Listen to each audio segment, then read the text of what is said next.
Voilà, donc on a vu déjà l'exposé de ce matin et hier que l'histoire nous montre que les choses bougent, il y a des confrontations, il y a des idées différentes, il y a tout un mouvement comme ça dans l'histoire d'idées, de philosophie, de motivation, de buts, et tout ça, aujourd'hui plus que jamais, on se rend compte que le domaine de l'école est au milieu d'un champ de bataille qui dépasse largement l'école. Et dans ce champ de bataille, c'est en particulier la notion de vision du monde qui est au centre de ce combat. Alors, est-ce que ça va marcher? Je ne vois pas. Ah voilà, c'est ça. Alors, je vais mettre un peu peut-être comme ça. Voilà, donc on va voir plusieurs points. On ne va peut-être pas tous les faire, mais la notion de vision du monde, définition en jeu, l'école au milieu de ce champ de bataille, conflit d'interprétation, conflit de sagesse. Hier, on a vu un petit peu rapidement le concept de sagesse, mais quel est ce conflit des sagesses? Un exemple de transmission de vision biblique du monde, le catéchisme de Calvin, et puis quelques éléments principaux constitutifs d'une vision du monde, et donc la notion de vision aussi biblique ou chrétienne du monde. Alors voilà, cette image d'un enfant qui regarde avec des jumelles le monde. On regarde tous avec le filtre de lunettes, et ces lunettes que nous avons tous, même si nous n'avons pas, nous avons tous des lunettes, c'est-à-dire une façon de voir le monde, de l'interpréter, et qui dépend de notre culture, de nos expériences, de nos enseignements, de ce qu'on a reçu. Donc les enjeux dans l'éducation, eh bien, vous voyez, il y a cette parole d'Éphésiens qu'on connaît bien, mais qui nous dit « Je cesse de grande grâce pour vous, faisant mention de vous dans mes prières, afin que le Dieu de notre Seigneur Jésus-Christ, le Père de gloire, vous donne un esprit de sagesse, de révélation dans sa connaissance, qu'il illumine les yeux de votre cœur, pour que vous sachiez quelle est l'espérance qui s'attache à son appel, quelle est la richesse de la gloire de son héritage qu'il réserve aux saints, quelle est envers nous qui croyons l'infinie grandeur de sa puissance, se manifestant avec efficacité par la vertu de sa force. » J'insiste sur « illumine les yeux de votre cœur ». En fait, une vision du monde, ça prend racine dans le cœur de l'homme. Et contrairement à... il y a plusieurs définitions à cœur. Tout ce matin, Anne nous a parlé de ce cœur chez Gauthier qui est le centre de l'affectivité. Et au niveau biblique, on sait que le cœur, c'est aussi le centre, la source de la volonté, la source des pensées, des émotions, des désirs, la source de l'amour, la source de la sagesse. Et tout ça, c'est cette grande idée du cœur, cette idée biblique du cœur de l'homme. En particulier, c'est le lieu de la pensée, c'est à partir du cœur qu'on regarde le monde, qu'on se voit nous-mêmes, qu'on voit les choses. Et donc, en fait, c'est pour ça que je dis souvent, le cœur de l'éducation, c'est l'éducation du cœur. Le cœur de l'éducation, c'est l'éducation du cœur. Et ce cœur compris dans ce sens biblique du terme. Alors, cette source, ce cœur si important, on voit dans Proverbes, qui est le livre de la transmission par excellence, le livre de l'éducation d'un papa pour son fils, et il dit « Mon fils, donne-moi ton cœur ». Et en fait, tout commence par là. Donne-moi ton cœur. Pour que tu apprennes de moi, donne-moi ton cœur. Donc une affaire de cœur, garde ton cœur plus que toute chose, car de lui viennent les sources de la vie. C'est à partir du cœur que l'on pense, c'est à partir du cœur qu'on interprète, c'est à partir du cœur qu'on agit. Donc ce cœur est le centre, et c'est ce que l'éducation veut bien sûr toucher. Tu aimeras le Seigneur ton Dieu de tout ton cœur.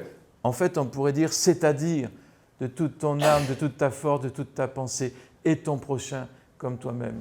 Donc on voit que le cœur est appelé à aimer. Nous sommes appelés à relever le défi de la formation d'une pensée qui aime. Pour un Français, c'est un peu difficile à comprendre. Moi, la première fois que j'ai médité sur ce commandement de Dieu, tu vas aimer Dieu de toute ta pensée, j'ai trouvé ça très défiant. Je ne pensais pas qu'il y avait un rapport entre la pensée et l'amour. Et ce rapport, il est très, très, dans toutes les Écritures, La connaissance, ça va avec l'amour. La pensée, ça va avec l'amour. Et c'est un commandement aussi. Tu vas aimer avec ta pensée. Dieu nous a donné une pensée pour l'aimer. Et donc ça nous fait... C'est un peu la base de ce qu'on appellerait une éducation chrétienne, une pensée pour aimer. C'est du cœur que viennent les mauvaises pensées, a dit Jésus. Ben, les bonnes aussi, elles viennent du cœur. Donc l'importance de toucher le cœur.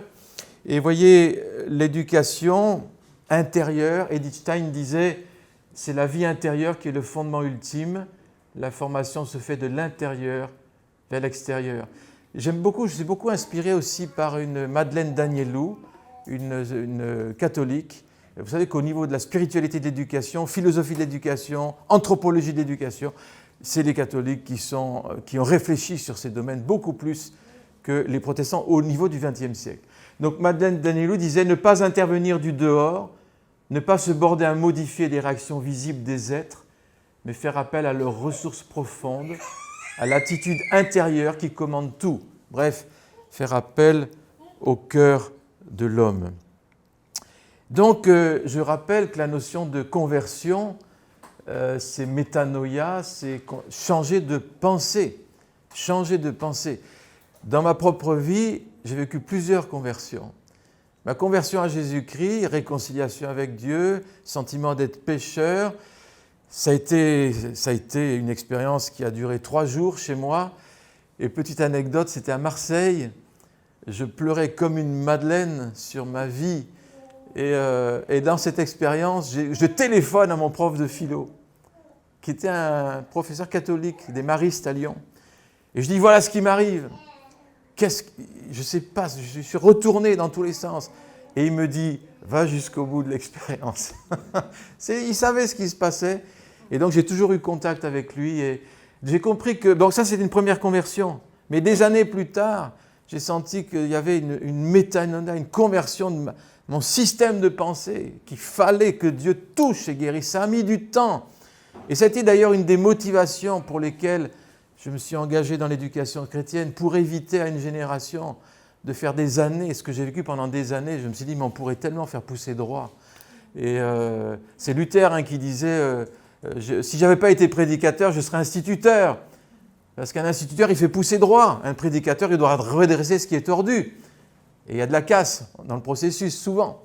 Et donc voilà, donc l'idée de ne pas être conformé au siècle présent, être transformé dans le renouvellement de l'intelligence. Une expérience personnelle par rapport à ce verset, j'ai enseigné le français, l'histoire géo pendant des années, et ensuite la philo en terminale quand on a ouvert le lycée. Mais je cherchais, je me rappelle, des propositions subordonnées consécutives. Donc le « afin que », Romains 12. Alors j'écris Romains 12 au tableau, comme ça, et puis, et tout d'un coup, ce verset m'apparaît comme jamais il m'est apparu. Le renouvellement d'intelligence afin qu'on discerne quelle est la volonté de Dieu. Est-ce que ça voudrait dire que sans renouvellement d'intelligence, on ne peut pas discerner la volonté de Dieu? Eh bien oui, c'est ce que ça dit. D'où l'importance d'une intelligence renouvelée, d'où l'importance d'investir dans la formation de l'intelligence, dans ce modelage d'intelligence. Alors il y a la part de Dieu, mais aussi la part de l'enseignant. Et donc, le but, c'est de discerner cette volonté de Dieu. À quoi servirait-il de faire 15 ans, 20 ans d'études si on n'a pas appris à discerner la volonté de Dieu? Et donc, nous avons ici la vision chrétienne du monde, c'est une formation de l'intelligence du cœur aussi, c'est-à-dire un cœur qui voit le monde comme Dieu le voit. Et Dieu voudrait nous amener à cette métanoïa. Les écoles chrétiennes sont des moyens de métanoïa, c'est-à-dire d'amener à une réelle conversion totale, c'est-à-dire une conversion de la pensée, changement de point de vue, changement d'attitude, qui va entraîner les changements dans tout le reste de la vie. Nous renversons les raisonnements, tout auteur qui s'élève contre la connaissance de Dieu, nous amenons toute pensée captive à l'obéissance de Christ. C'est un verset aussi qui m'a beaucoup soutenu dans ce travail d'éducation, parce que nous avons affaire, bien sûr, à des raisonnements.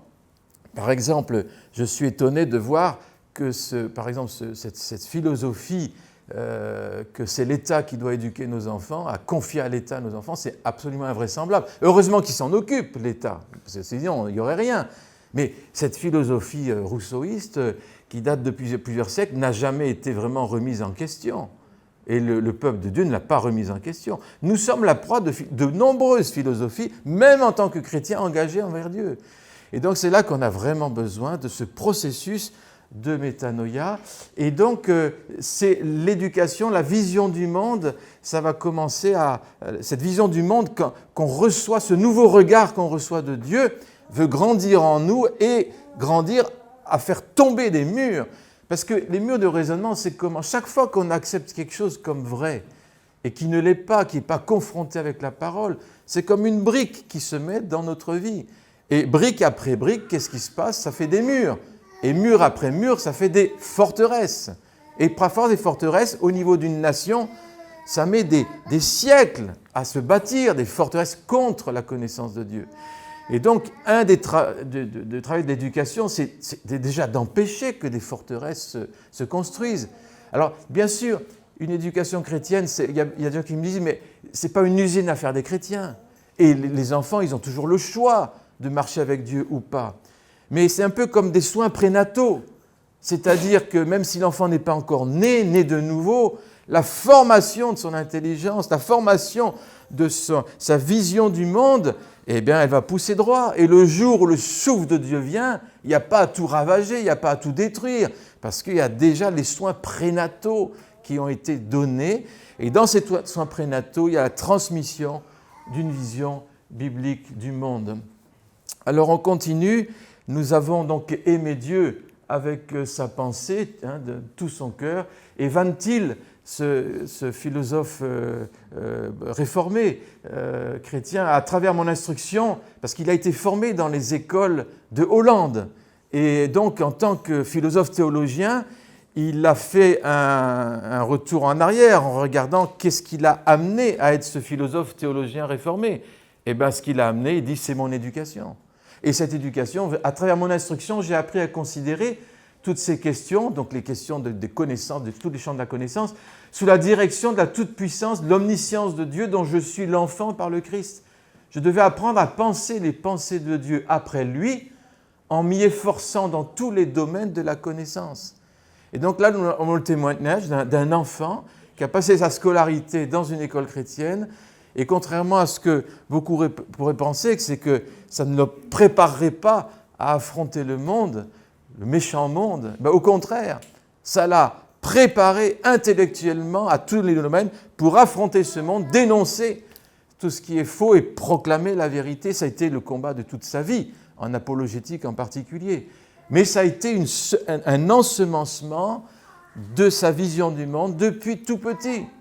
Et donc, vous savez, dans les Écritures, en Lévitique 19, il est dit « N'ensemencez pas votre champ avec 2 semences différentes ». Et donc, le champ, c'est quoi? C'est notre cœur. Et donc, ce qu'on sème, on va le récolter. Et la plupart du temps, dans le meilleur des cas, on a une semence de christianisme dans les familles chrétiennes, et puis une semence d'humanisme athée, de tout ce qu'on veut, ailleurs. Et ces 2 semences, elles portent leurs fruits en même temps. Et la parole nous dit « N'ensemence pas ton champ avec 2 semences ». Et donc nous avons à travailler l'éducation chrétienne. Un des ingrédients, c'est la semence d'une pensée chrétienne, c'est-à-dire une vision chrétienne du monde. Alors on continue. Ah, ça a du mal à passer. Voilà. Ici, nous avons il y a un auteur, c'est M. Brummelen. C'est un théologien canadien, il est décédé il n'y a pas longtemps. Il a accompagné le mouvement d'école chrétienne un peu dans le monde. Et donc, il a beaucoup écrit, et je vous encourage, il est venu à un de nos séminaires, Mathurin-Cordier, il y a déjà plus de 10 ans. Et donc, vous voyez, voilà un peu ce schéma, si vous voulez, le cœur au centre, et vous avez les différents mandats, le mandat culturel à la création de Genèse. Ensuite, il y a la création, la chute, la rédemption et l'accomplissement. Donc ça, c'est les 4 catégories par lesquelles on est appelé à regarder le monde et à le comprendre, et motivé par les grands mandats que Dieu nous a donnés, mandat créationnel, le grand commandement d'aimer Dieu et son prochain, le grand mandat, le mandat missionnaire, et puis tout ça au service de l'établissement de son royaume, en tout cas déjà l'annoncer, la proclamation, l'incarnation de ce royaume qui n'est pas encore tout à fait là, mais qui sera pleinement manifesté un jour. Mais donc tout ça, ça commence par le cœur. Et donc les yeux du cœur sont appelés à regarder tout le monde, mathématiques, spiritualité, morale, droit, économie, société, toutes les matières scolaires, toutes les matières universitaires, au travers de ce prisme d'une vision chrétienne du monde qui comprend cette notion que la création, bonne au début, a été marquée par le péché, mais que la rédemption du Christ restaure cette création, et pas seulement restaure les gens, mais restaure le cosmos et tout le domaine de la culture.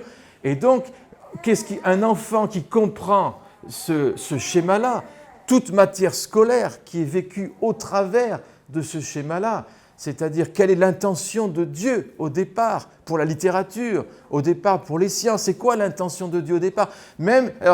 Quelle est la marque qui a déformé ces matières scolaires dans leur perception, dans ma vue, dans ma compréhension, et comment ma relation avec Dieu et ma connaissance de la parole peut m'amener à une autre vision rédemptrice de ces différents domaines et me considérer comme un acteur de Dieu dans ce royaume. Et si je suis appelé dans le domaine des sciences, un acteur de rédemption dans ce domaine-là, ou dans la littérature, ou dans les lettres, etc. Donc vous voyez, l'idée c'est qu'il n'y a rien qui est neutre, tout dépend du cœur de l'homme. Et le cœur de l'homme, il choisit de marcher avec Dieu ou pas. Et donc c'est à partir du cœur qu'on a une pensée qui est enténébrée ou pas. Et c'est donc voilà ce Arro van Brummelen qui est vraiment intéressant. Donc l'idée c'est que la vision du monde, elle englobe toute la réalité. Et la parole de Dieu concerne la réalité tout entière. Il n'y a pas de dualisme, il n'y a pas un domaine sacré, un domaine profane. Tout est de Dieu, tout est pour lui, tout est par lui. Et ça, c'est quand on comprend cela, on se dit le Seigneur est grand, quoi. Le Seigneur est grand. C'est un grand Seigneur. Et vous savez, le problème avec le Seigneur, c'est quand on lui donne un petit bout de notre vie, il veut tout. Alors tu lui donnes ton cœur, il veut ta tête, par exemple. Tu vois, il veut tout. Et donc on avance comme ça dans cette relation avec un Dieu qui est Seigneur et qui est jaloux et qui veut tout pour lui. Donc la foi chrétienne embrasse toute la réalité. Aucun domaine de la vie des hommes ne peut prétendre à une autonomie quelconque. Et donc Jean 17, rappelez-vous, ils ne sont pas du monde, comme moi je ne suis pas du monde, sanctifiés par la vérité. Donc, une école chrétienne est appelée à mettre les enfants au contact de la vérité. Et la vérité, on verra, mais c'est pas qu'un texte, c'est une personne, c'est la personne de Jésus, mais c'est aussi un texte. Et donc, cette vérité, c'est ce qui a franchi. Et il n'y a rien d'autre qui a franchi que la vérité. On a besoin de retrouver, dans une période relativiste à fond la caisse, on a besoin de retrouver le repère de la vérité et de mettre nos enfants au contact avec une parole de vérité. On ne la possède pas, cette vérité, mais c'est elle qui est appelée à nous posséder. On a appelé une génération d'enseignants qui se frottent à la vérité. Se frotter à la vérité, c'est se préparer à affronter les plus grandes intempéries possibles dans le monde. C'est préparer une génération à affronter ce monde et être témoin dans ce monde. Ce n'est pas en les frottant à l'erreur qu'ils vont l'être, mais en se frottant à la vérité. Et ça, c'est vraiment cet adage, je ne sais pas si vous l'avez déjà vu, un jour j'étais invité je ne me rappelle plus où, mais il y avait un poster, et dans ce poster, il y avait « Semer une pensée, tu récolteras un acte, sème un acte, tu récolteras une habitude, sème une habitude, tu récolteras un caractère, sème un caractère, tu récolteras un destin. » Mais tout commence par une pensée. Et hier, je vous disais la puissance des idées, la puissance des pensées. Et ça commence toujours par là.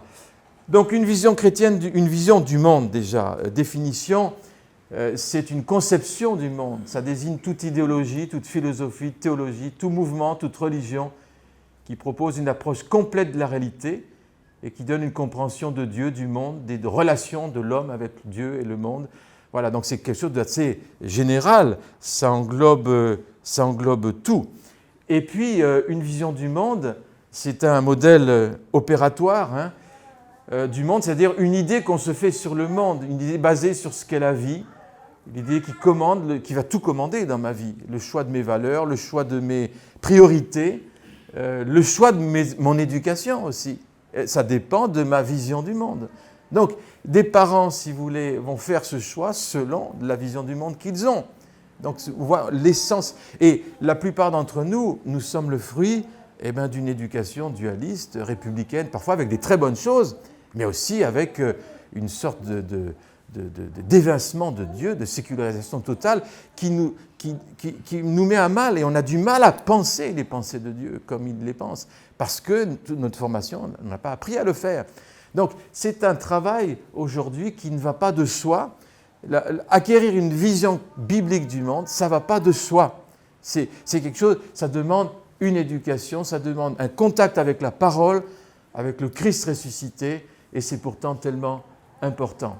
Alors, quelles sont les questions qui définissent notre vision du monde?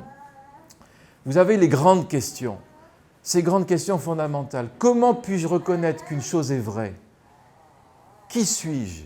Alors, la première question, ça va être le domaine de l'épistémologie en philosophie. L'éducation, le problème aujourd'hui, un grand problème dans l'éducation, c'est le problème épistémologique, aujourd'hui. Donc on a à redresser cela, je pense. La question, qui suis-je? D'où viens-je? Pourquoi est-ce que je suis ici? Où est-ce que je vais? Tout ça, c'est l'anthropologie. Mais sans réponse à ces questions vont déterminer la vision du monde que nous avons. Hein?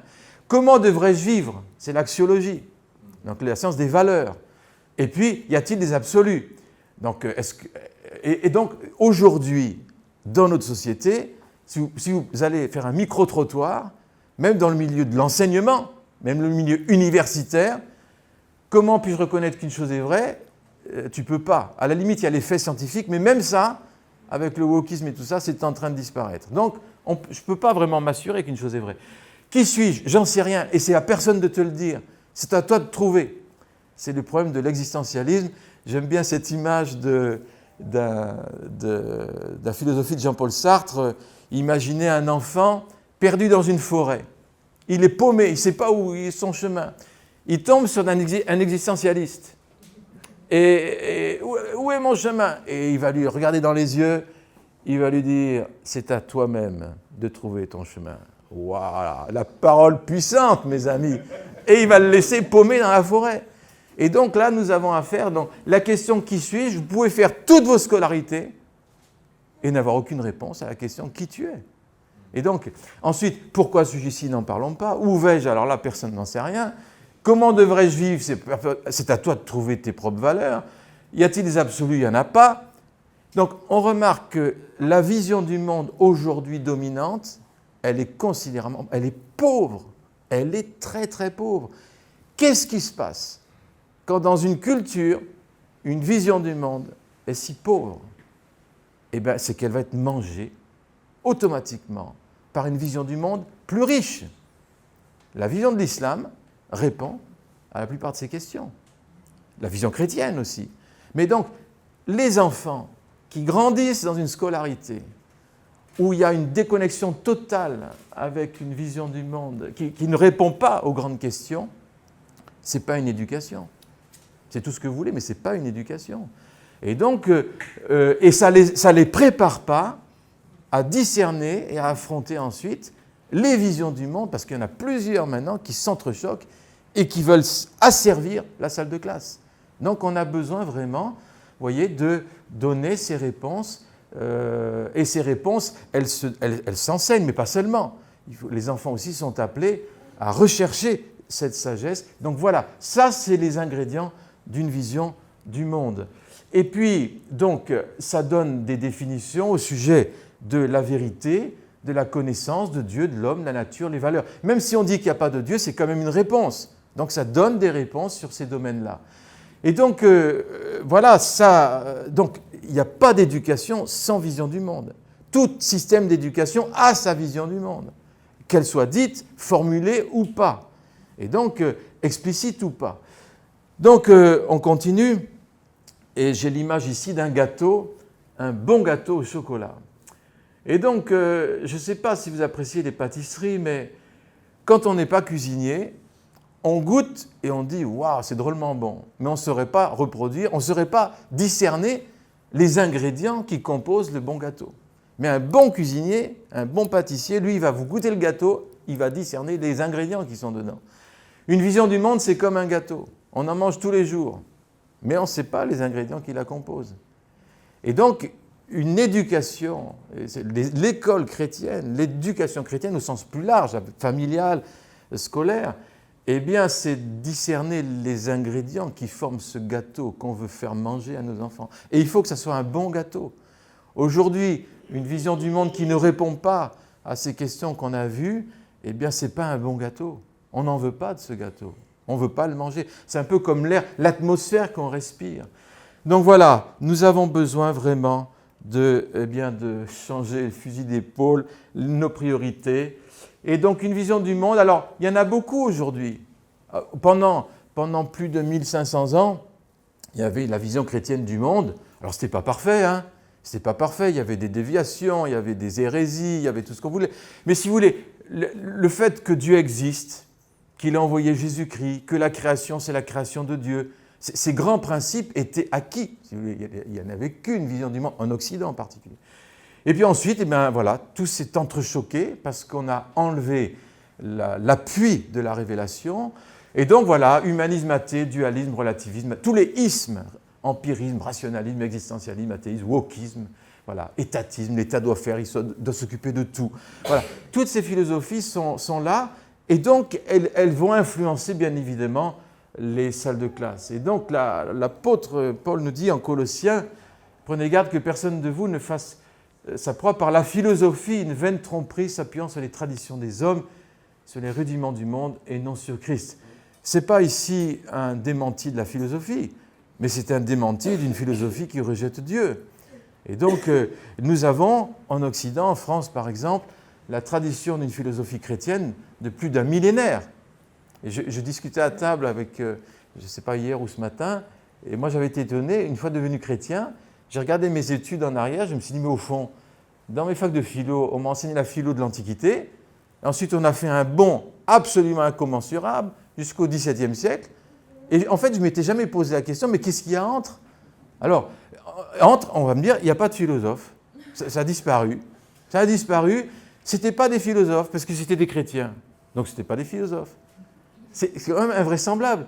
Et il a fallu bien des années après ma conversion pour que je m'intéresse à la philosophie médiévale, à la richesse du patrimoine qui alliait de façon savante la raison avec la révélation, comme deux sœurs, mais pas deux ennemis. Et alors, ça m'a réconcilié profondément avec ma foi, ça a fortifié ma foi. Donc, vous voyez, attention, si nous n'avons pas une philosophie chrétienne, à coup sûr, on va adopter d'autres philosophies. Donc on a besoin d'enraciner nos pratiques éducatives dans une philosophie, dans une théologie, dans une pédagogie qui est fondée, qui est imbibée d'une vision chrétienne du monde. Donc une vision du monde, elle est inclusive, quelques caractéristiques. Elle est inclusive, elle concerne tous les domaines. Hein. Elle suscite l'engagement personnel. Donc c'est très fort. Une vision du monde détermine ton engagement. Et donc c'est très difficile de changer ton engagement si tu n'as pas changé ta vision du monde. Donc, si vous voulez, les comportements sont les fruits d'une façon de penser. Et donc souvent, nous, en tant que chrétiens, on veut corriger les comportements. Et donc dans notre société, on s'offusque sans arrêt des comportements. On s'offusque de la déviation. Les lois sur l'euthanasie, les lois contre la vie, etc. Et on est là, mais c'est pas possible, etc.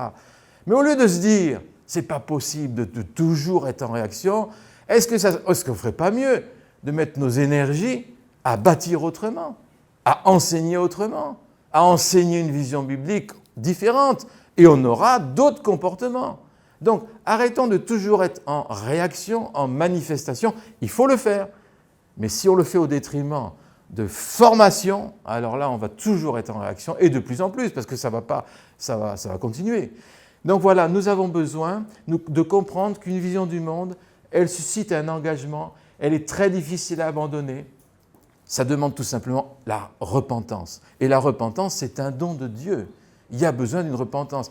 Un jour, quelqu'un me disait, mais c'était à notre conférence Mathurin-Cordier, on était en discussion, et quelqu'un me posait la question, mais comment se fait-il que dans le corps de Christ, il y ait si peu de compréhension de l'urgence d'une éducation chrétienne?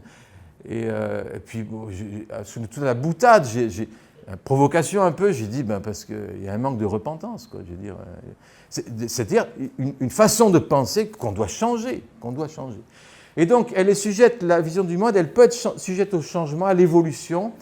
C'est un puissant moteur pour l'action. Voilà. Elle nous aide à définir, à interpréter le monde. Ça, c'est très important. Elle détermine notre façon de penser. Elle interprète la réalité. Elle recherche un ordre, une unité, une harmonie dans la réalité, un sens. D'ailleurs, c'est intéressant. Par exemple, vous prenez le Moyen-Âge, le mot « université », eh bien, vient d'une vision biblique du monde. C'est l'unité dans la diversité. Il y a l'unité dans le champ de la connaissance, et cette unité, c'est parce que c'est le Christ qui détient tous les trésors de la connaissance, de la sagesse. Il n'y a pas d'unité du champ de la connaissance en dehors d'une vision chrétienne. Et si nous abandonnons la vision chrétienne, le champ de la connaissance explose dans des tas de silos qui sont complètement étanches et il y a une explosion, si vous voulez, une explosion littéralement. Il n'y a plus d'harmonie, il n'y a plus d'ordre, il n'y a plus d'unité, il n'y a plus de sens. Et donc, la vision chrétienne du monde, toute vision du monde définit les buts de la vie et les buts de l'éducation, par exemple. Elle détermine les formes extérieures d'une culture. La démocratie est le fruit d'une vision du monde aussi. Voilà. Elle unifie la culture par les croyances communes pour lesquelles les hommes sont prêts même à mourir. Donc l'engagement par rapport à une vision du monde va très loin. Au niveau de la motivation, ça peut aller très très loin. Et donc c'est un moteur très important. Un enfant qui grandit dans une vision chrétienne du monde, ça ne fait pas tout. Mais si son cœur marche avec Dieu plus une vision chrétienne du monde, je peux vous assurer que c'est vraiment solide. Un jour, j'avais une étudiante, c'est un exemple que je donne souvent, mais en philosophie, vous savez qu'on suit les programmes officiels, on n'a pas peur, hein. On n'a pas peur, on les suit, on leur fait étudier les auteurs athées aussi, il n'y a pas de problème. Hein. Alors Nietzsche, la généalogie de la morale, hop, une élève va faire un exposé sur Nietzsche, anti-chrétien, anti-Dieu, tout ce que vous voulez. Une élève brillante, elle a fait un très bon exposé, et à la fin, je lui ai posé la question, et toi, qu'est-ce que tu en penses? Un grand sourire, elle me dit, le pauvre. C'est le pauvre. En fait, il n'y a rien qui a touché son cœur. Ça a glissé, parce qu'elle sortait d'années où sa pensée a été formée. Alors que moi, j'ai des courriers des élèves en terminale, dans les milieux évangéliques, qui crient au secours, complètement paumés, désarçonnés par les cours de philosophie, parce qu'ils ont une pensée qui n'a pas été préparée, et du coup, ils sont comme tout nus, désarmés, devant les philosophies de ce monde. Donc on a vraiment besoin... Moi là, ce grand sourire de cette étudiante, sans problème, le pauvre, vous voyez, c'était classé. Alors, elle s'est intéressée, elle a fait un bon exposé, elle a compris. Mais j'ai vu la force d'une pensée chrétienne. Ouais, c'est assez extraordinaire. Donc voilà, on n'a pas peur de leur faire étudier les pires choses. Il n'y a pas peur, parce qu'ils sont fondés. Et ils ont un point de vue à partir d'une vision du monde. Donc vous voyez, les fonctions et le caractère d'une vision biblique du monde, eh bien, c'est une vision du monde qui explique de façon cohérente tous les faits de la réalité dans les domaines de la théologie, de la philosophie, de l'éthique, de l'économie ou de quoi que ce soit d'autre. C'est Nobel qui a écrit « Comprendre les temps », ça a été traduit en français d'ailleurs. À mon sens, dans la version française, ce qui manque, c'est la vision de l'islam, la vision du monde de l'islam, c'est malheureux. J'avais écrit à l'auteur à l'époque en disant « Mais est-ce qu'il n'y aurait pas un appendice à faire ?» Donc ils sont en train, mais je n'ai rien vu encore qui est sorti. Mais voilà, la vision du monde, biblique du monde, elle est cohérente, quoi. Elle est cohérente. Les enfants et les jeunes ont besoin de voir une cohérence entre leur foi et la rationalité et la raison. Ils ont besoin de voir cette cohérence. Et donc, ce n'est pas deux mondes étanches. Et donc, cette cohérence qui a été vécue pendant tout le Moyen-Âge, aujourd'hui, il y a complètement un clivage, une explosion entre le domaine de la foi et le domaine de l'intelligence. Et donc, voilà, la vision chrétienne du monde, elle elle réconcilie, elle unifie, elle est cohérente et ça donne vraiment quelque chose qui est stable pour l'enfant. Le livre de la Genèse, dès les premiers chapitres, on voit Genèse 1, au commencement Dieu créa les cieux et la terre, valeur, ramification théologique, philosophique essentielle. Genèse 1, 21, selon leur espèce, donc ça c'est la notion ramification biologique. Genèse 2, 7, il a créé un être vivant, une âme vivante, ramification psychologique. Genèse 1, 28, soyez féconds, multipliez, remplissez la terre, sociologie, écologie, histoire. Genèse 3, 1, 11, je t'avais défendu, domaine juridique. Genèse 9, 6, celui qui verse le sang de l'homme, etc. Donc là, des dimensions politiques, légales. Genèse 1, 29, ce sera votre nourriture, donc le critère économique. Genèse 3, 15, inimitié entre toi et la femme, historique, sociologique, etc. Donc déjà, on voit que les implications des premiers versets des Écritures sont dans tous les champs de la connaissance, déjà dès le départ. Et donc, on a besoin de prendre conscience qu'une vision chrétienne consiste aux racines même de notre vie. Et donc, nous avons à travailler ces racines. La Bible nous dit, soyez enracinés, fondés en lui. Les racines, c'est ce qu'on ne voit pas. Et dans une vie, les racines, eh bien, c'est tout ce qui est les présupposés, les convictions fondamentales, les philosophies, la religion. Tout ça, c'est les racines d'une personne. Et donc ensuite, les branches, eh bien, c'est les différents domaines de la vie, le travail, l'éducation, les arts, les sciences, les lettres, tous les domaines de la connaissance peuvent être vus comme les branches de l'arbre. Les fruits, eh bien, les fruits vont dépendre des racines et du tronc et des branches. Et donc, quand on pense à l'éducation, eh bien, on a travaillé le domaine des racines, si on veut avoir les fruits. Et ce domaine des racines, on ne fait pas l'économie de transmettre une certaine vision du monde, une certaine philosophie, pour que ça nourrisse et ça monte comme sève pour accompagner l'enfant dans toute sa croissance. Et nous aurons les fruits par rapport à ce qui est enseigné. C'est ce que nous voyons au niveau de nos écoles. Ça fait pas encore on n'a pas des gens parfaits, saints, etc. Mais quand même, on voit dans nos statistiques que les enfants qui sortent de nos écoles, ils prennent des responsabilités dans l'Église, dans les églises, et d'ailleurs dans des mouvements nationaux et internationaux, dans des œuvres chrétiennes, missionnaires et autres. C'est assez impressionnant. Et ça se fait de façon assez naturelle. Donc on voit que, voilà. Alors, bien sûr, tout ça, c'est un champ de bataille entre des visions du monde, conflits d'interprétation, conflits de sagesse, comme au début de la Genèse. Vous savez, il y a deux arbres, l'arbre de la connaissance du bien et du mal et l'arbre de la vie, qu'on va retrouver dans Apocalypse, etc. Donc, cet arbre de la connaissance du mal, vous allez me dire, mais connaissance du bien et du mal. Connaître le bien, c'est bien, on pourrait me dire. Connaître le bien, c'est super. Il faut que nos enfants connaissent le bien. Voyez ? Et pourtant, ça amène la mort. Ça amène la mort. Parce que cette connaissance, indépendamment de la connaissance de Dieu et de la révélation, c'est une connaissance qui produit la mort. Même si c'est des connaissances de faits réels, vrais, scientifiques, tout ce que vous voulez. Mais il n'y a pas de sève, il n'y a rien. Et donc c'est une connaissance qui flotte comme ça.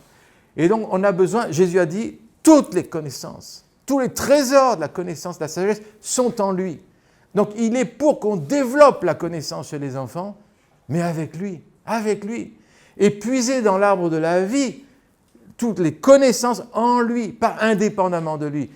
Aujourd'hui, des systèmes éducatifs qui mangent à l'arbre de la connaissance du bien et du mal, c'est ceux qui se disent on peut éduquer, on peut transmettre, on n'a pas besoin de Dieu. Et donc ça, si vous voulez, ça amène de la mort.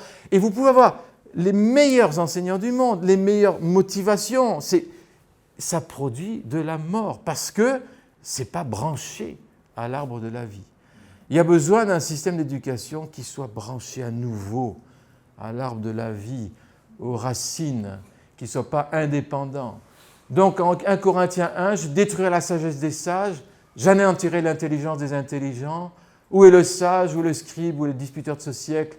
Dieu n'a-t-il pas convaincu de folie la sagesse du monde? Car puisque le monde, avec sa sagesse, n'a pas connu Dieu dans la sagesse de Dieu, il a plu à Dieu de sauver les croyants par la folie de la prédication. Et Jacques nous parle d'une sagesse qui vient d'en haut et une sagesse qui vient d'en bas. Il parle de cette sagesse terrestre, charnelle, diabolique, et la sagesse d'en haut qui se mesure en fruits de caractère C'est intéressant. C'est-à-dire qu'on peut évaluer, si vous voulez, la transmission d'une sagesse en mesurant le caractère. Nous ne mesurons pas les coefficients intellectuels, nous ne mesurons pas les amas de connaissances. La première mesure de la sagesse, c'est le caractère. Et donc, nous avons le caractère, c'est le fruit aussi d'une transmission, d'exemples, et c'est le fruit aussi d'une vision du monde qui comprend que Dieu s'exprime dans tous les domaines de la connaissance et exprime son propre caractère. Donc on a besoin de... Et voilà, cette guerre qui a commencé depuis tous les temps et qui a continué au temps de Paul, cette sagesse d'en bas qui n'amène pas à la connaissance de Dieu et cette sagesse d'en haut, tout ça, ça se confronte. Donc une vision du monde ne constitue jamais uniquement une conception de ce que la vie est. C'est toujours ce qu'elle devrait être. Si vous regardez bien l'éducation, c'est ça. Vous avez une vision de ce que l'enfant devrait être et devrait savoir, et donc vous éduquez en fonction de la vision que vous avez. C'est toujours, ça tend vers un but, avoué ou pas. C.S. Lewis dit « Ce que tu vois et entends dépend en large mesure d'où tu te situes. Cela dépend aussi du type de personne que tu es. » J'aime bien en lisant ça, je me rappelle, vous savez, la pensée, c'est Duyeverd, je pense, ce philosophe danois qui parle du cœur humain. Et il dit, pour connaître la réalité, il faut être dans le monde, et pour être au plus proche de la réalité. Mais pour la voir de façon globale, c'est comme un jardin. Pour voir ton jardin, il faut te mettre sur une tour, une montagne, pour voir tout le jardin. Il faut t'élever. Donc en même temps, il faut être dans le jardin pour voir les fleurs, le détail et tout ça. Et en même temps, il faudrait être au-dessus du jardin pour voir l'ensemble du jardin.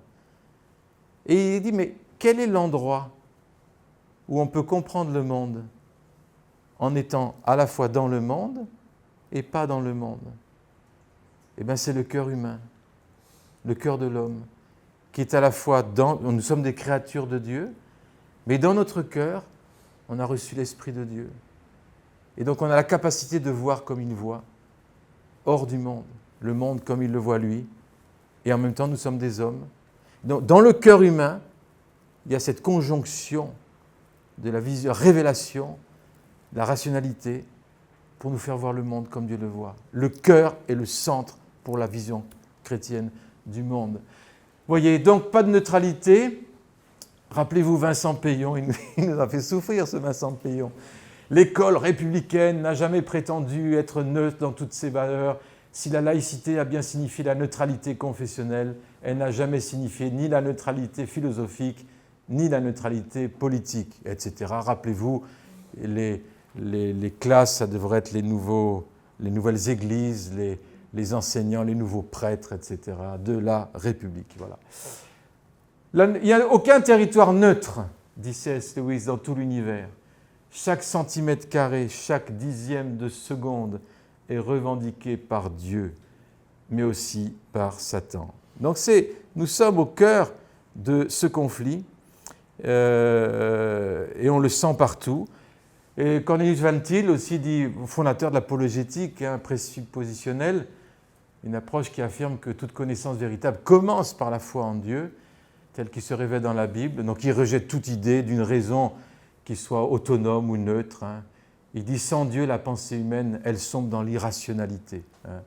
Il insiste sur la distinction entre créateur et créature, que toute pensée humaine doit être soumise à la souveraineté divine. Donc il a dit, voilà, il a affirmé, comme beaucoup d'autres philosophes chrétiens, néerlandais en particulier, l'éducation ne peut pas être neutre, voilà. Toute la pédagogie repose sur une vision du monde sous-jacente. L'éducation chrétienne doit amener les élèves à penser les pensées de Dieu après lui. Voilà. Et les implications pratiques, l'éducation chrétienne vise à former des esprits régénérés, capables de comprendre le monde selon une perspective biblique. Imaginez un peu l'enjeu aujourd'hui. C'est l'enjeu de la formation des enseignants pour nos écoles. C'est du grand enjeu aujourd'hui. Parce que la bonne volonté ne va pas suffire. La bonne volonté ne suffit pas. Les diplômes ne suffisent pas. Il faut des gens qui a accepté une métanoïa, une transformation de leur pensée, de leur propre façon dont ils ont reçu eux-mêmes leur cursus et leur matière. Et donc, ça demande, il y a un travail à long terme qui est devant nous. Il y a la grâce de Dieu aussi. Et je crois que Dieu est fidèle avec nos enfants, dans le foyer familial, pour impacter, etc. Mais il y a besoin de voir, pas seulement pour nos enfants, mais pour tous les enfants. Il y a besoin de voir pour le pays, il y a besoin de prendre ce rôle prophétique que Dieu nous donne en tant qu'Église, de dénoncer aussi les cultures de mort et de proposer autre chose. Donc voilà, Van Til est un philosophe qui peut beaucoup nous inspirer, un théologien dans la pratique de l'éducation. Hier, on a parlé de cette transmission de la sagesse. Entre parenthèses, la motivation de David pour Salomon, ce n'était pas que Salomon il soit bien, il soit féru de connaissances et tout ça. La motivation de David, c'était la réputation de Dieu et la renommée de Dieu sur le pays. Chronique 22. Donc il a éduqué pour la renommée de Dieu sur le pays. Et ça, cette motivation de l'éducation, on va la retrouver au niveau de la Réforme, avec Luther, Calvin, etc. Donc voilà, tout le livre des Proverbes, c'est une vision biblique du monde. C'est-à-dire, l'univers, c'est la création de Dieu. Déjà ça. Vous savez que cette idée-là, elle est combattue au plus haut niveau. Au plus haut niveau. Tout lieu de formation en Europe qui parle d'un Dieu créateur perd ses subventions, est condamné, etc. Je ne parle pas de créationnisme, je parle d'idée de Dieu créateur. Et ça, c'est en train d'être combattu au plus haut niveau. Mes amis, s'il n'y a pas l'idée d'un Dieu créateur dans l'éducation, il n'y a plus rien. Il n'y a plus rien. C'est notre premier combat, ça. Hein. Donc voilà, les ramifications sont énormes. Voilà, pas de séparation sacrée-profane. Vous savez, le péché d'Ésaü, c'était de croire que le plat de lentilles, c'était profane. Si on pense qu'il y a des domaines qui sont profanes, étymologiquement, ça veut dire en dehors du temple. Profane, c'était l'ancien mot latin pour parler du temple. Ce qui ne concerne pas Dieu, en fait. Comme si Dieu n'était pas concerné partout. Donc cette idée de profane, eh ben voilà, ça n'existe pas. Donc une vision biblique du monde montre qu'il n'y a rien de profane, dans le sens que toute la terre appartient à Dieu, et la terre révèle Dieu. Voilà, Dieu contrôle souverainement le monde, et cet ordre de Dieu, il est connaissable, le fruit du caractère juste de Dieu. Et donc, voilà, Dieu est une personne, c'est ce que disait Anne ce matin, sagesse hébraïque, sagesse égyptienne, sagesse hébraïque, c'est la crainte de Dieu, ça commence par la relation avec Dieu. Et puis ce monde de Dieu peut être connu rationnellement. Ça, c'est fabuleux. L'intelligence que Dieu a donnée à l'homme, c'est pour connaître ce monde, mais pas le connaître indépendamment de lui. Connaître ce monde qui nous conduit à le connaître lui. Et donc, voilà, cette sagesse, elle crie aujourd'hui. Dieu a créé le monde par sa sagesse. On ne peut pas comprendre le monde sans la sagesse de Dieu. Paraît évident quand même. Voyez ? Et donc, voilà, elle se transmet par les parents, par les enseignants. On ne peut pas tout comprendre non plus, il y a une part de mystère qui va rester. La crainte de Dieu, clé de la sagesse, crainte de Dieu, le respect de Dieu, la relation avec Dieu, la connaissance de Dieu, ça commence par là. Ça commence par là. Clé de la sagesse. Dieu, autorité fondamentale pour l'éthique. La sagesse demande une réponse. Ça, c'est dans le livre des Proverbes. L'élève est amené à répondre, hier on a parlé de l'alliance, à une parole de Dieu. Donc répondre, être des réponses. La crainte de l'Éternel, sentiment de révérence, de dépendance, pas de sagesse sans foi. Voilà. Un exemple de transmission de vision biblique du monde, je trouve, c'est le catéchisme de Calvin.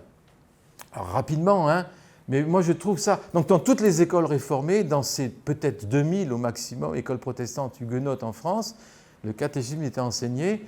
Et en fait, on remarque que dans ce catéchisme, on transmet une vision biblique du monde. En fait, un des buts, c'était pas la religion désincarnée de la culture, c'était une religion qui touche tous les domaines. Et donc, regardez un peu la démonstration, donc outils pédagogiques, structurés, sous forme de questions-réponses, que les élèves devaient apprendre par cœur. Par cœur. Intéressant, par cœur. C'est-à-dire mettre dans le cœur. Lorsque Lorsque le psalmiste dit « Je serre ta parole sur mon cœur », ça veut dire « Je la prends par cœur ». Il y a des chercheurs au niveau de la mémoire aujourd'hui qui disent qu'une intelligence qui fonctionne sans mémoire, c'est comme un estomac qui fonctionne sans aliment. Il va produire des acides qui vont l'autodétruire. Et donc, avec l'IA, les connaissances par Internet, etc., on méprise la mémorisation, on ne met plus dans le cœur. Et moi, je me pose la question, peut-on vivre une métanoïa sans nos cœurs remplis d'une parole de Dieu? Donc, pas d'éducation chrétienne sans toucher le cœur et sans mémorisation. Voilà. Alors le catéchisme, instrument de transmission fidèle des Écritures, il voit pour former la jeunesse capable de discernement, de vivre selon la parole.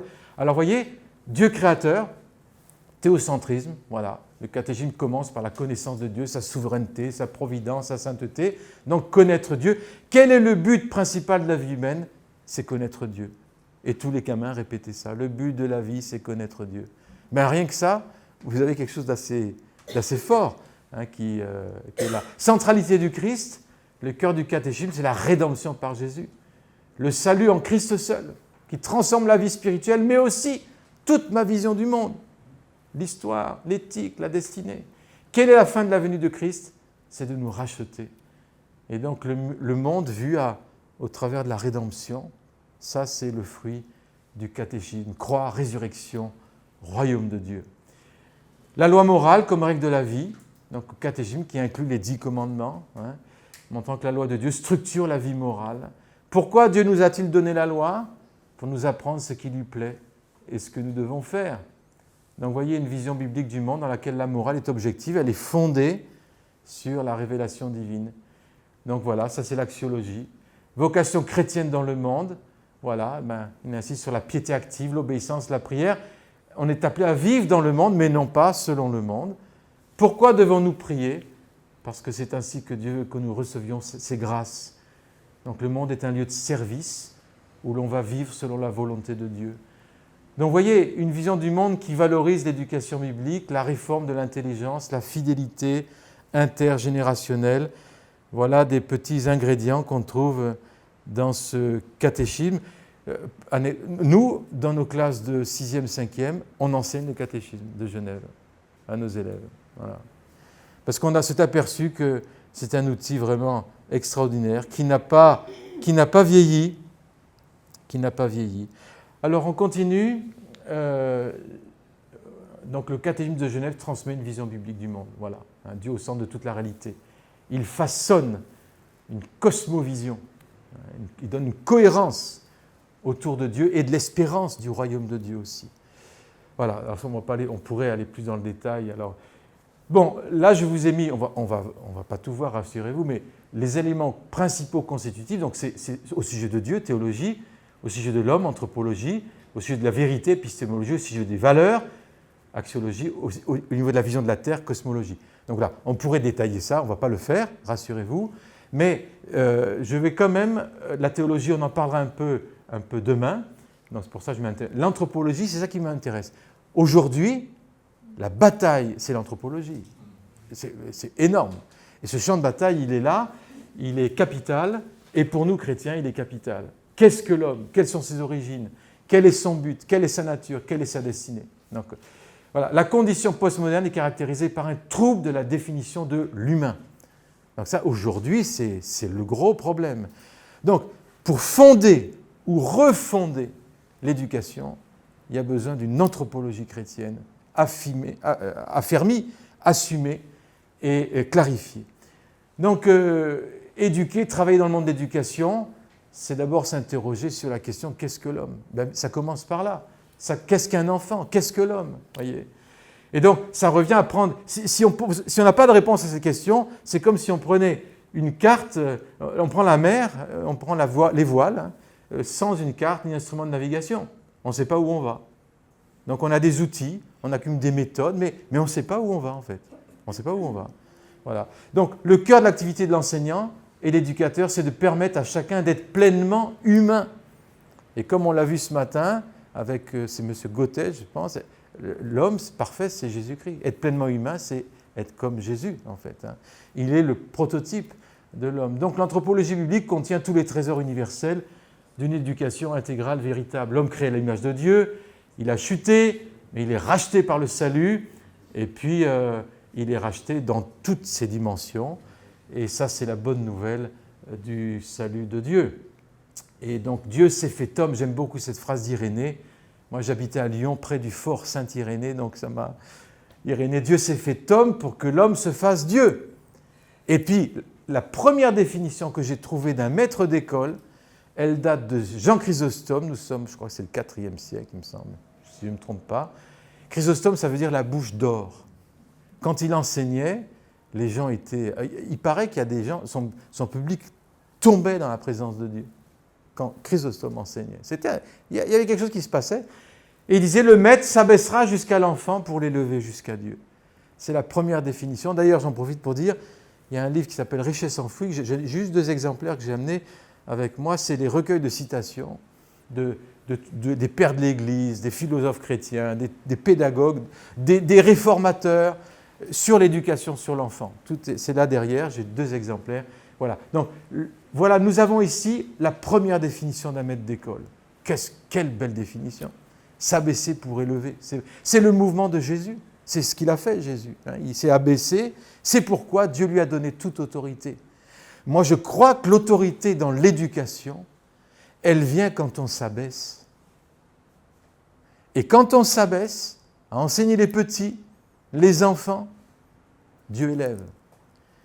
Dieu veut redonner l'autorité à l'Église, avec la vérité, avec tout ça, bien sûr, la parole de Dieu, mais quand elle va s'abaisser pour enseigner les petits. Parce que Jésus s'est abaissé, il a été élevé, toute autorité.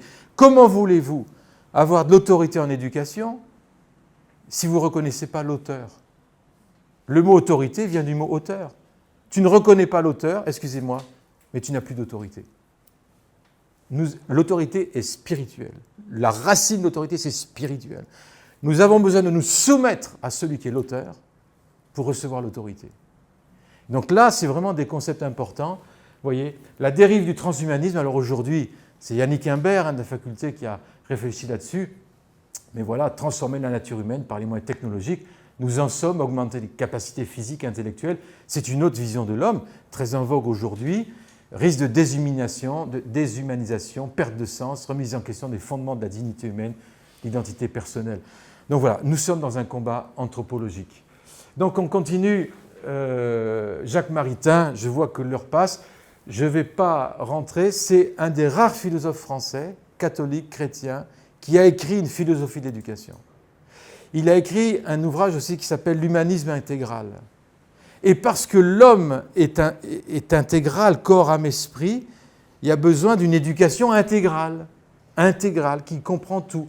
Et donc, ce philosophe va dire, voilà, quel type d'homme veut-on? Où doit aller l'éducation? Il pose la question des finalités, enfin. Et donc, là, c'est très très riche, ça a été réédité récemment, je vous invite à vous y pencher. L'idée purement scientifique de l'homme peut nous fournir des informations inestimables, toujours renouvelées en ce qui concerne les moyens et les instruments de l'éducation, mais elle peut nous suffire elle-même, ni les premiers fondements, ni les directions primordiales. Vous voyez, il y a besoin de retrouver la finalité de l'éducation. Donc je passe, voilà. La vision de l'enfant. Alors quelques visions de théologiens, mais aussi de prédicateurs. La vision de Luther de l'enfant. Vous savez, plus grande est la vision de l'enfant, plus grande sera la vision de l'éducation. Mais avec une vision de l'enfant qui vient du hasard, qui va tomber dans un trou, dont la vie n'a pas de sens, comment tu veux avoir une autre vision de l'éducation si tu as une si pauvre vision de l'homme et de l'enfant? Les grands pédagogues qui ont réformé la pédagogie ont toujours eu une très haute vision de l'enfant. Et Dieu, bien sûr, le premier. Regardez, si Dieu t'a donné un enfant, tu as exercé un tel office, il parle de la prédication, que tu n'en tiennes pas compte. Il parle aux parents, que tu considères seulement le ventre, la nourriture temporelle. Regarde le registre qui est établi là-haut.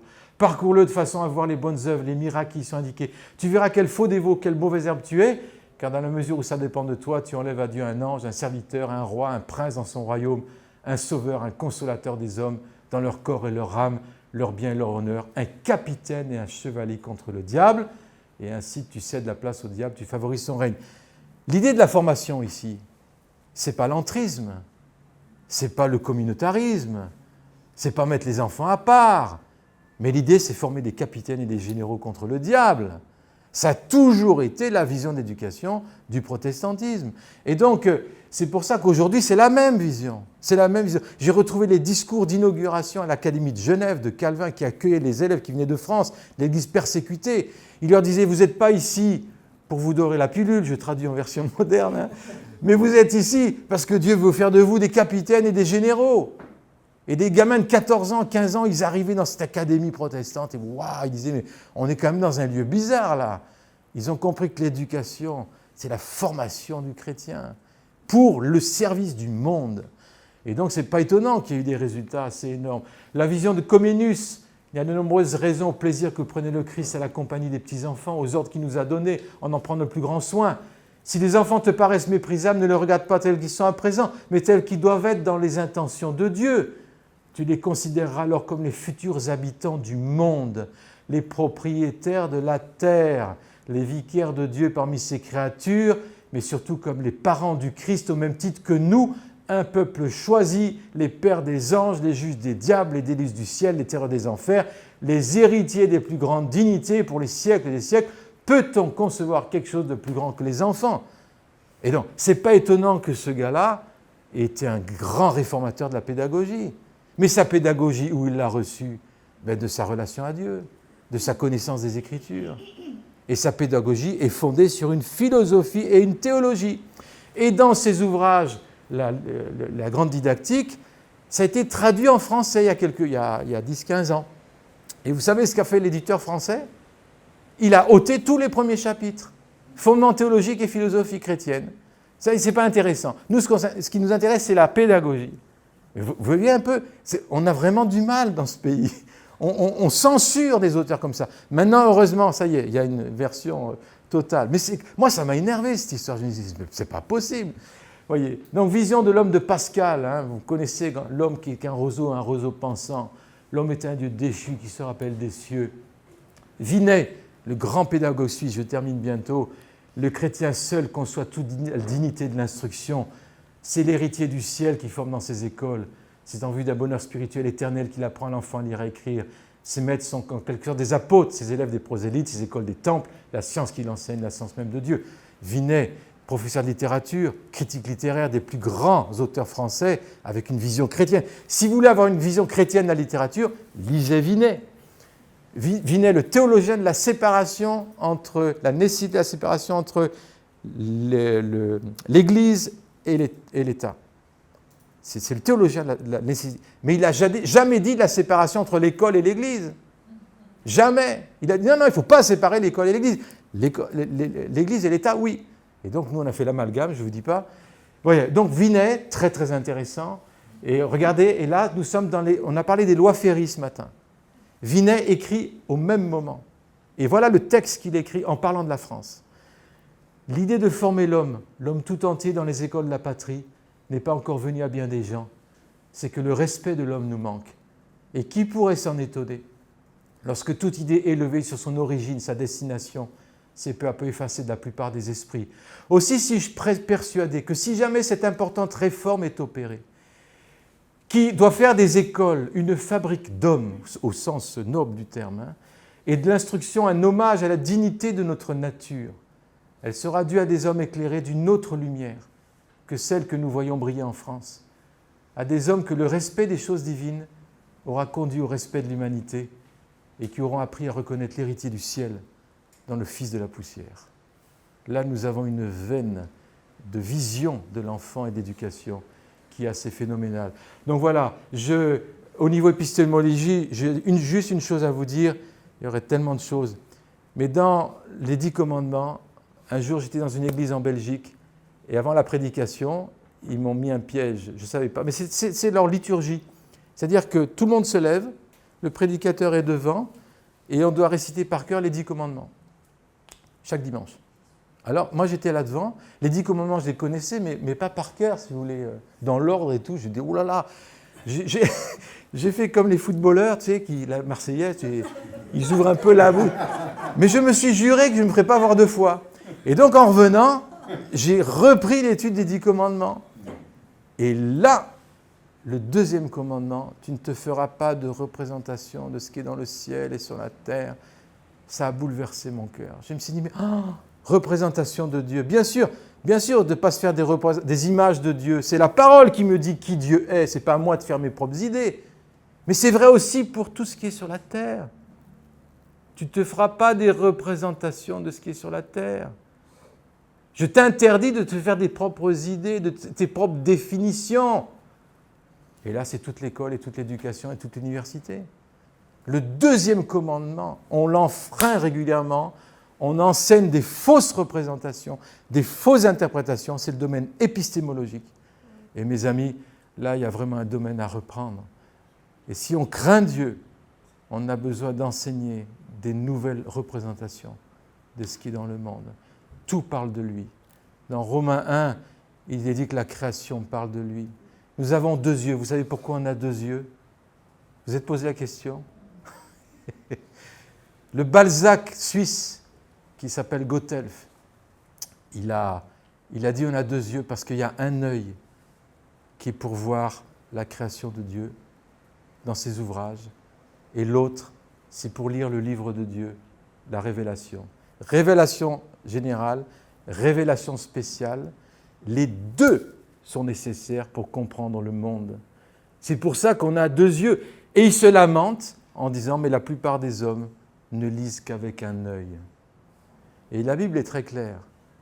Si on refuse de reconnaître Dieu dans ses ouvrages, la pensée va être obscurcie.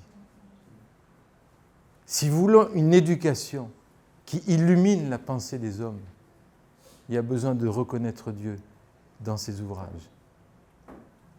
Et voilà. Donc voilà, on va s'arrêter là. Vous comprenez que c'est un vaste champ, cette histoire de vision du monde. On a effleuré un peu, mais j'espère vous avoir montré les enjeux. Tellement importants. Voilà, mes amis, on va s'arrêter. Merci beaucoup.